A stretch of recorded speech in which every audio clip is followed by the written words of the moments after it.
అభివృద్ధిలో దూసుకుపోతున్న హైదరాబాద్ మహానగరంలో రెట్టింపు స్థాయిలో భూగర్భ జలాలు కూడా అడుగంటిపోతున్నాయి.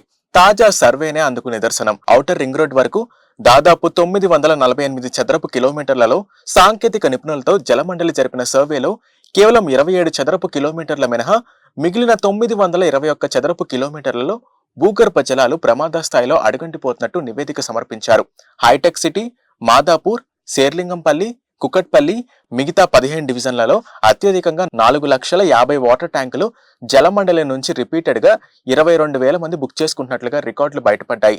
విచిత్రంగా హైదరాబాద్ చరిత్రలోనే ఎన్నడూ లేని విధంగా వాటర్ ట్యాంకులు రిపీటెడ్ గా బుక్ చేసుకోవడం పట్ల అధికారులు గ్రౌండ్ వాటర్ పై సర్వేలు చేశారు. దీంతో ఈ వాస్తవాలు బయటపడ్డాయి. హైటెక్ సిటీ ఏరియాలోని ఐకియా చుట్టూ దాదాపు 5 కిలోమీటర్ల రేడియస్ లో ఎక్కడా కూడా వర్ష నీళ్లు ఇంకే పరిస్థితి దాదాపు లేనట్టుగా అధికారులు గుర్తించారు.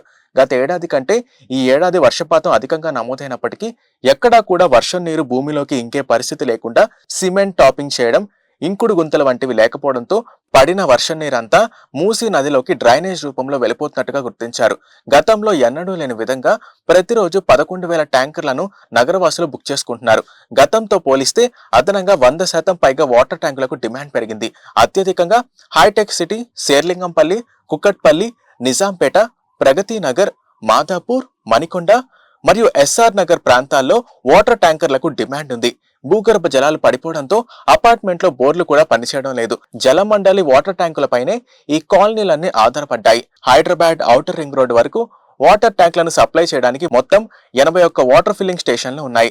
అత్యవసర పరిస్థితులు ఏర్పడటంతో మరో 17 వాటర్ ఫిల్లింగ్ స్టేషన్లు ఏర్పాటు చేయడానికి జలమండలి రంగం సిద్ధం చేసింది. గత ఏడాది 2024లో మొత్తం హైదరాబాద్ నగరానికి వాటర్ సప్లై చేయడానికి 586 వాటర్ ట్యాంకులు ఉన్నాయి. ప్రస్తుతం 678 వాటర్ ట్యాంకులను జలమండలి వినియోగిస్తుంది. దీనికోసం అదనంగా సిబ్బందిని కూడా జలమండలి నియమించింది.